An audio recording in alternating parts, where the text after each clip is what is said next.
I caught my sister kiss my boyfriend. Now her entire wedding is ruined and I feel nothing. My sister's hand on my boyfriend's chest, their lips locked in my parents' garden. Everyone called me paranoid until I caught them together 1 week before her wedding, to another man. I used to think I had it all figured out. A stable job at the marketing firm, a downtown apartment with a view of the city skyline, and Jake, my boyfriend of 4 years who still made my heart skip when he smiled. We weren't perfect, but we were solid. At least that's what I thought until my sister's engagement started to unravel everything. Madison has always been the family princess, younger by 2 years, but somehow always the center of attention. When she announced her engagement to Luke, my parents practically burst with pride. Luke seemed perfect for her, successful, kind, and utterly devoted. Mom immediately began planning what she called the wedding of the century, and I was assigned maid of honor duties with no room for negotiation. "You'll wear seafoam green," Madison had declared during our first dress fitting. "It's my special day, and you know how important this is to me." That was Madison. The world revolved around her needs.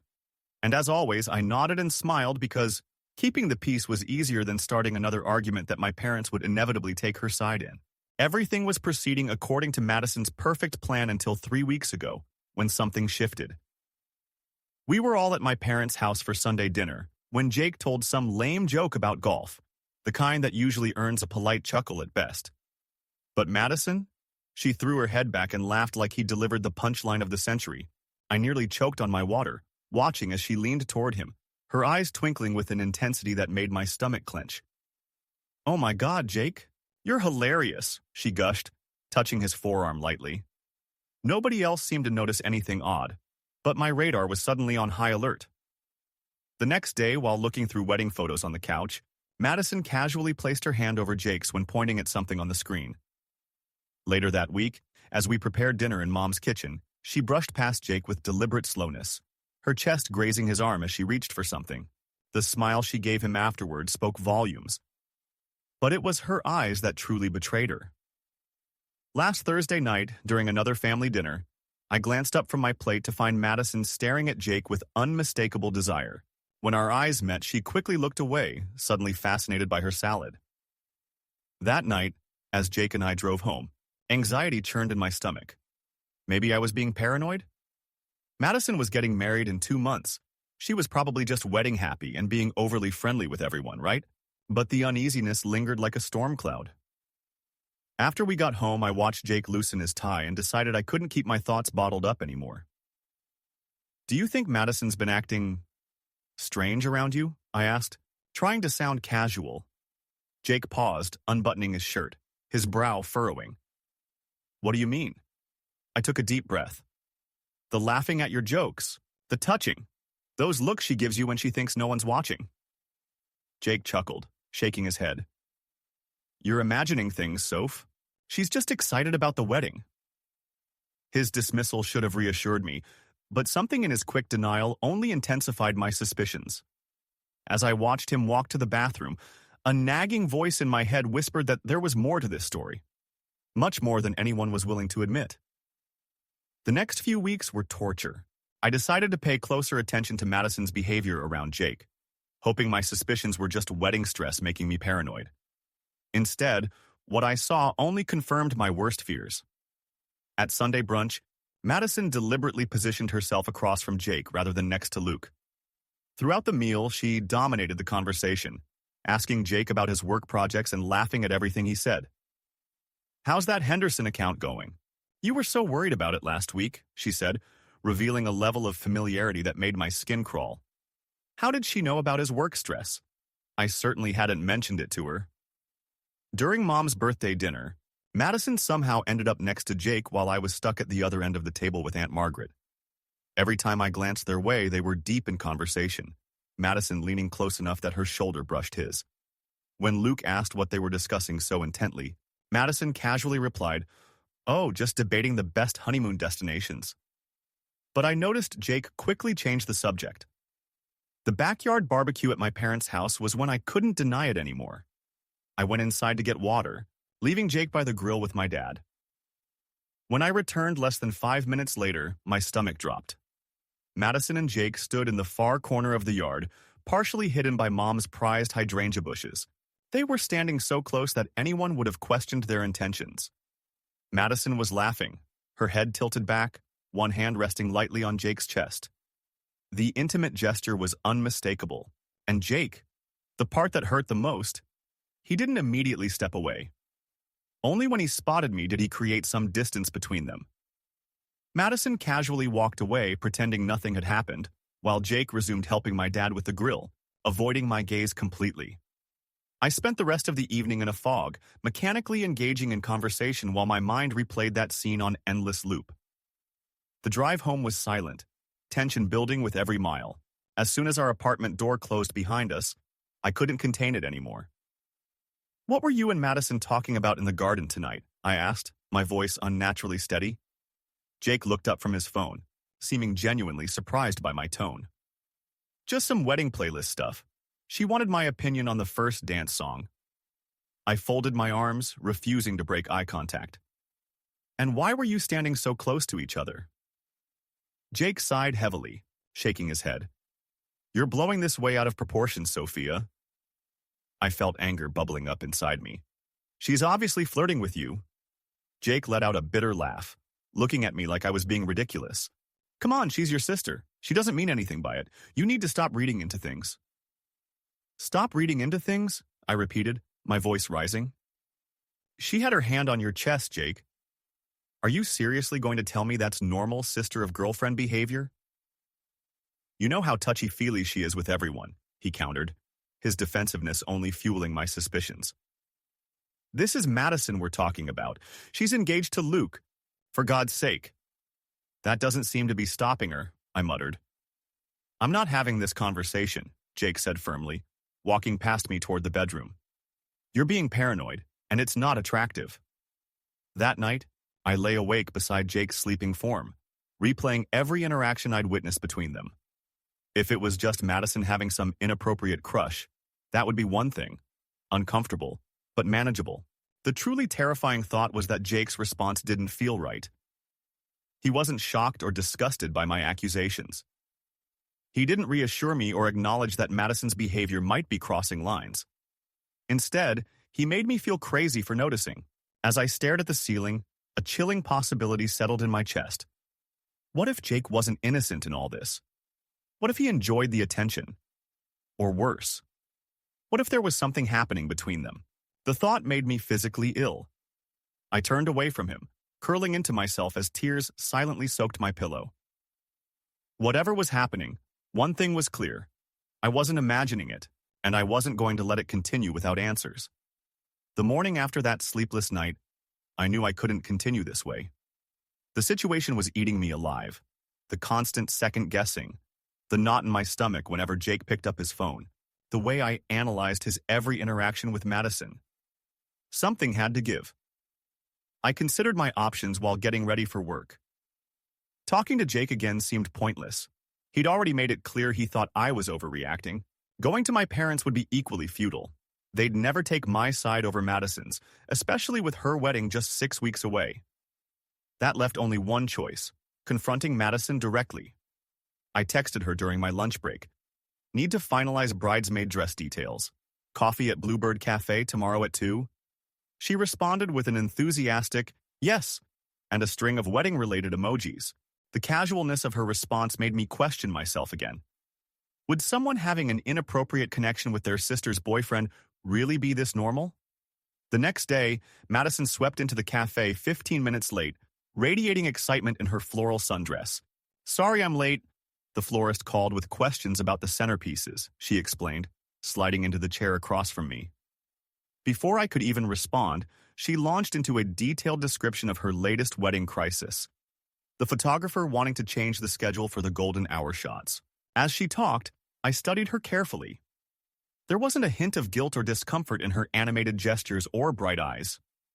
She asked about the bridesmaid dress alterations, showed me pictures of shoes she thought would perfectly complement the seafoam green, and gushed about the Maldives honeymoon Luke had surprised her with. And the overwater bungalow has a glass floor so you can see the fish swimming underneath while you sleep. Can you imagine? She paused to take a sip of her latte, leaving a perfect lipstick print on the rim. Oh, and Luke thinks I couldn't take it anymore. I set my coffee cup down with enough force to make the table rattle. Are you attracted to Jake? Madison froze mid-sentence, her eyes widening as if I'd slapped her. What? I maintained unwavering eye contact, refusing to back down. Don't pretend. I've seen how you touch him constantly, how you look at him, how you always manage to sit next to him. Don't tell me it's just coincidence. Madison stared at me for several long seconds, and then a laugh escaped her. Not her usual musical giggle, but something harder, almost brittle. Are you serious? You honestly think that I, your sister, am interested in your boyfriend? Not just interested, I said, my voice steady despite my racing heart. You're flirting with him, and I want you to stop. Madison's face transformed, her perfectly sculpted eyebrows drawing together as anger flushed her cheeks. Are you delusional? Or do you just not trust Jake that much? Talk about having zero confidence. She stood up abruptly, her chair scraping loudly against the floor. Several nearby customers turned to look at us. I don't have time for these ridiculous accusations. If you can't trust your own sister, that's your problem. She flipped her hair over her shoulder, grabbed her designer handbag, and stormed out, leaving her half-finished latte behind. I sat there, trembling with anger and embarrassment, aware of the curious glances from other patrons. A part of me had hoped, desperately, that Madison would be shocked by my accusation, that she'd genuinely have no idea what I was talking about. Her reaction told me everything I needed to know. My phone rang less than an hour later as I was walking through the park, trying to clear my head. Mom's name flashed on the screen. I answered with a sigh, already knowing what was coming. How could you say such horrible things to your sister just weeks before her wedding? My mother's voice was tight with barely controlled rage. Mom, you don't understand. I understand perfectly. Madison called me in tears. She can barely function right now, Sophia. She's completely devastated that her own sister would accuse her of something so disgusting. Did she tell you that she's constantly finding excuses to touch Jake? Stop it, my mother cut me off. Madison is stressed about the wedding, and instead of supporting her, you're creating drama out of thin air. How selfish can you be? This is her time, Sophia. Why can't you just be happy for her for once? The familiar pain of being the less favored daughter stabbed through me. Mom, I'm not making this up. I know what I've seen. Well, Jake called too, she said, her voice cold. He's worried about you, says you've been acting paranoid lately. Have you been sleeping? Maybe you should see someone. I felt like I'd been punched in the stomach. Jake had called my mother, behind my back. He what? He's concerned. Sophia. We all are. This behavior isn't like you. Her voice softened slightly, shifting from anger to condescension. Sweetie, maybe you're just feeling overshadowed by Madison's wedding. It's natural to feel a little jealous, but I am not jealous, I practically shouted into the phone. An elderly woman walking her dog gave me a startled look. I lowered my voice. This isn't about me being jealous. This is about what I've seen with my own eyes. What you think you've seen, my mother corrected. Look, your father and I think you should take a step back from wedding preparations for a few days. Give everyone some space to cool down. Translation. They wanted me out of the way so Madison could continue playing the victim. I felt utterly alone. Jake didn't believe me. Madison had successfully painted me as the villain. And now my own parents were suggesting I was mentally unstable rather than considering that their precious youngest daughter might be in the wrong. Fine, I said flatly, ending the call before she could respond. I stood motionless in the middle of the path, people flowing around me like I was a rock in a stream. My entire world was crumbling, and I had no idea what to do next. But one thing was becoming increasingly clear. I couldn't be the only one seeing what was happening. There had to be someone else who had noticed, someone who would believe me. I spent the next few days in a daze, barely eating or sleeping. My apartment felt like a prison full of memories I couldn't escape. Jake's sweatshirt draped over the chair, photos of happier times on the fridge, the stupid ceramic penguin we bought on our weekend trip to Portland. Jake had been staying at a friend's place since our fight, only coming by when he knew I'd be at work to grab clothes or toiletries. His absence felt both painful and like a confirmation. During a particularly dark moment on Wednesday night, I found myself questioning everything. What if I was wrong? What if my insecurity had created this entire scenario in my head? Everyone, Jake, Madison, my parents, they all thought I was being paranoid. Maybe they were right. Maybe I was sabotaging my relationship and my family over nothing but shadows.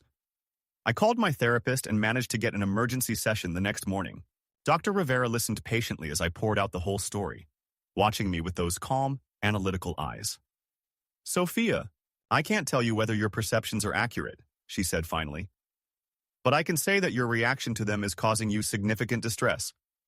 Perhaps the most important question isn't whether something is happening between Jake and Madison, but rather, how do you want to proceed with the relationships in your life? Her words stuck with me all day. By Friday evening, I'd made my decision. I needed to try to repair things with Madison before her wedding. If I'd been wrong, I owed her an apology. And if I'd been right, well, I needed to know for sure, one way or another. Saturday morning, a week before the wedding, I drove to my parents' house. Madison had been staying there to finalize wedding preparations, and I knew my parents would be out at their country club brunch until at least noon. This would give us space to talk privately. As I pulled into the driveway, I noticed Jake's car parked on the street. Unusual, since he typically avoided my parents' house unless there was a family gathering. My stomach clenched, but I pushed away the reaction. He was probably just helping with wedding stuff. Perfectly innocent. I was about to ring the doorbell when I heard low voices coming from the backyard. Moving quietly around the side of the house, I followed the sound, my heart accelerating with each step. I recognized Jake's low murmur, then Madison's distinctive laugh, that same flirtatious giggle I'd heard so many times before. I reached the edge of the house and peered around the corner, partially hidden by my mother's prized rhododendron bushes. The sight before me stopped my heart. Jake had Madison pressed against the garden wall, his body flush against hers, their lips locked in a passionate kiss. Madison's leg was hooked around his waist, her hands tangled in his hair. Jake's hand had slipped under her shirt, caressing bare skin. They weren't just kissing. They were devouring each other with the familiarity of lovers who had done this many times before. I felt like I'd been struck by lightning. My body turned to stone, unable to move, unable to breathe. The vindication of being right was immediately drowned by a wave of betrayal so powerful it nearly brought me to my knees. This wasn't a fleeting moment of weakness. This wasn't a misunderstanding. This was a full-blown affair between my sister and the man I loved. White-hot rage surged through my veins, burning away the shock. I stepped out from my hiding place, my voice explosive in the quiet garden. What the fuck is this? They sprang apart like they'd been electrocuted, both faces draining of color as they registered my presence. Madison's hand flew to her mouth, tears instantly welling in her eyes, always ready with the waterworks when caught. Sophia, I didn't mean to, Madison stammered, already playing the victim despite being caught red-handed. Didn't mean to?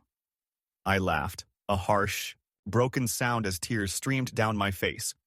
How do you accidentally fuck your sister's boyfriend? Jake stepped forward, his face ashen. Sophia, I can explain. Stay away from me, I screamed, my voice cracking with pain. You don't get to explain anything. Please, Sophia, Madison sobbed, mascara running down her cheeks. It just happened. We didn't plan this. How long? I demanded, my whole body shaking. How long has this been going on? They exchanged a quick glance that told me everything I needed to know. This wasn't new. This wasn't a one-time mistake. 3 months, Jake admitted, his voice barely audible. 3 months, a quarter of a year. While I was helping Madison plan her wedding to another man, while Jake was telling me he loved me every night, they had been sneaking around behind everyone's backs. What about Luke? I asked, suddenly remembering Madison's fiancé.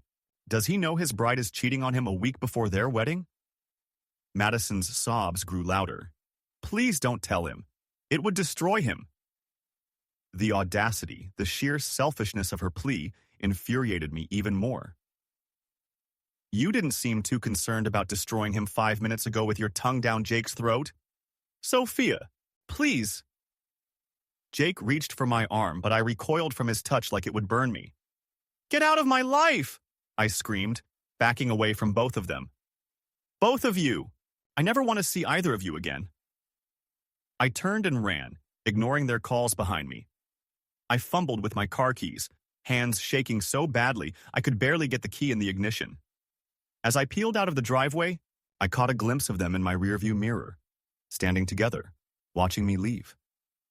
For the first time in my life, I knew with absolute certainty that I had lost everything. My boyfriend, my sister, my family's trust, all in one devastating moment. The worst part wasn't even catching them. It was realizing that every instinct I'd had was right, and no one had believed me. Not a single person had taken my side when I needed them most. I barely remember the drive home. My hands gripped the steering wheel so tightly my knuckles turned white, tears blurring the road ahead. My phone kept buzzing incessantly. Jake, Madison, Mom, all probably scrambling to control the damage. I couldn't bear to hear their voices, their excuses, their lies. Not again. By the time I reached my apartment, a cold numbness had replaced the initial shock. I moved mechanically, pulling out my suitcase and throwing in clothes without even looking at what I was packing. I needed to escape, to breathe air that wasn't poisoned by betrayal. My phone continued its relentless vibration on the counter. Without checking it, I sent one final text to Jake. We're done. Don't contact me again. I powered off my phone, severing all connections to the life that had just imploded. Within an hour, I'd booked a hotel room in a neighboring city and was on the road again, this time with a destination. I needed space to process what had happened, to figure out how to move forward when everything I thought I knew had been a lie. The hotel room was sterile and impersonal, exactly what I needed.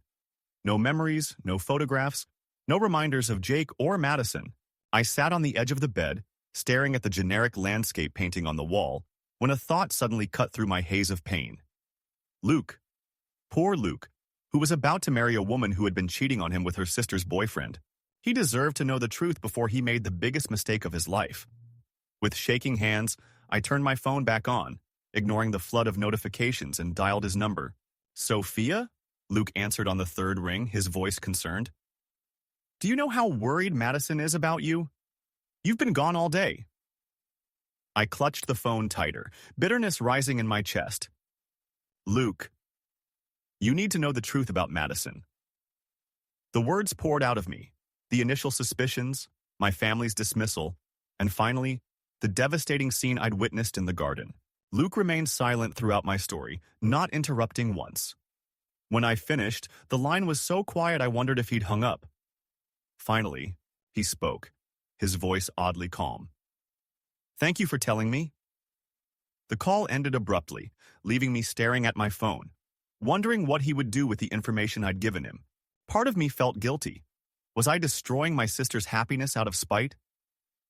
But a stronger voice reminded me that Madison had destroyed her own happiness when she decided to betray both me and Luke. I turned my phone off again and fell into a restless sleep, haunted by images of Jake and Madison together. I had no intention of attending the wedding scheduled for the next day. As far as I was concerned, my sister no longer existed. But around 8 that evening, my phone rang. My cousin Emma's name flashing on the screen. I almost didn't answer, but something compelled me to pick up. Sophia, Emma whispered, her voice practically vibrating with excitement and shock. You won't believe what just happened. I sat up straight in the hotel bed. What? It's all over, Emma said breathlessly. The wedding, everything. Luke called it off, right there at the altar. My hand flew to my mouth. What happened? Emma rushed to explain. The ceremony had started normally. The church was decorated with thousands of white roses, the string quartet playing softly as guests took their seats. Madison had looked stunning in her designer gown as she glided down the aisle, on Dad's arm, beaming at the crowd. But when it came time for the vows, Luke had turned to face Madison, his expression grave. I cannot marry someone who would betray her own sister, he had announced, his voice carrying throughout the silent church. Madison had frozen, her smile faltering. Luke, what are you talking about? Luke had then addressed the stunned guests directly. I think everyone should know why Sophia isn't here today. Your beautiful bride has been having an affair with her sister's boyfriend. The church had erupted in gasps and murmurs. Madison had burst into tears, stammering weak denials, but Luke remained composed. He'd simply bowed slightly and said, "I cannot marry someone I cannot trust. I wish you all a good day," before walking straight down the aisle and out of the church, leaving Madison collapsing in a heap of white tulle as bewildered guests looked on. "Your parents are devastated," Emma continued.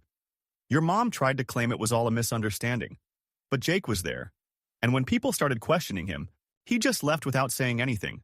Everyone's talking about it. Madison's locked herself in the bridal suite and won't come out." As Emma continued describing the chaos, I felt no satisfaction, no vindication, just a profound emptiness. I had lost my boyfriend and my sister in one day. Now Madison had lost her fiancé and her reputation. There were no winners here, only casualties. "Sophia, are you still there?" Emma asked. "Yes," I said quietly. "Thank you for telling me." After hanging up, I sat in the darkened hotel room, staring out at the city lights. Madison's perfect wedding, the event that had been the center of our family's universe for months, had crumbled in the most public, humiliating way possible.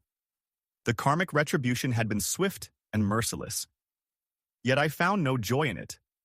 Only a hollow ache where love and trust had once lived. The aftermath of the wedding disaster rippled through our entire social circle. Cousins I hadn't spoken to in years texted me their shocked reactions. Friends called to offer support and express their disbelief. Madison had gone from being the golden child, the picture-perfect bride, to the subject of hushed conversations and disapproving headshakes at family gatherings. Jake wasn't faring much better. According to mutual friends, several clients at his firm had requested different account managers after hearing about the scandal. His closest friends had distanced themselves, uncomfortable with his betrayal. Even his parents, who had always treated me like a daughter, refused to speak to him for weeks. I won't pretend their suffering brought me joy. The damage was too deep, the loss too profound for petty satisfaction. But I couldn't deny a certain sense of justice in knowing they were facing consequences for their actions. 3 days after the wedding my parents finally reached out. I let the call go to voicemail twice before answering the third attempt. "Sophia, please," my mother began, her voice hoarse from crying. "Madison is devastated. She hasn't left her room in days. She's not eating. Could you please just talk to her?" "Talk to her," I repeated, incredulous. "About what? She's been punished enough, don't you think?" My mother sniffled. "She's lost everything. Can't you find it in your heart to forgive her?" A bitter laugh escaped me before I could stop it. "Forgive her? When did any of you ask her to apologize to me? When did any of you stand by me when I was trying to tell you something was wrong? You called me paranoid, selfish, jealous, and now you want me to comfort the person who betrayed me?" The silence on the other end of the line was deafening. "I'm sorry. Sophia," my father's voice came through, uncharacteristically subdued. "We should have listened to you. It was the first genuine apology I'd received, but it came too late. The damage was done. I have to go," I said quietly, ending the call. 2 weeks later, I handed in my resignation at work. I'd found a position at a marketing agency in Denver, smaller than my current firm, but with more growth potential and a creative director whose work I'd admired for years. I sold most of my furniture, packed my car with essentials, and signed a 6-month lease on a studio apartment with mountain views. The drive across the country was cathartic. With each mile marker, I felt the weight of betrayal lifting slightly. By the time I crossed the Colorado state line, I was breathing easier than I had in months. My new life took shape gradually. Hiking on weekends, joining a book club, throwing myself into challenging projects at work. I maintained minimal contact with my parents, brief check-in calls every few weeks, but made it clear that Madison was not a topic open for discussion. I blocked Jake's number entirely. 6 months into my fresh start, as I was settling in for the evening with a glass of wine and the novel my book club was reading, my phone lit up with a text notification. Madison's name appeared on the screen for the first time since the wedding day. The message contained just 5 words. "Can you ever forgive me?" I stared at those words for a long time, feeling strangely detached. Months ago, this message would have triggered fury or pain. Now, I felt only a calm certainty. Without responding, I deleted the message and blocked her number. Then I walked to the balcony of my apartment, looking out at the silhouette of mountains against the darkening sky. The cool evening air filled my lungs as I took a deep breath. I don't need to forgive anyone else, I said softly to the mountains. I just needed to forgive myself for trusting the wrong people for far too long. I turned away from the view and walked back inside, closing the balcony door firmly behind me. The past was finally where it belonged, behind me, growing smaller with each passing day, while the future stretched out ahead, unknown but full of promise.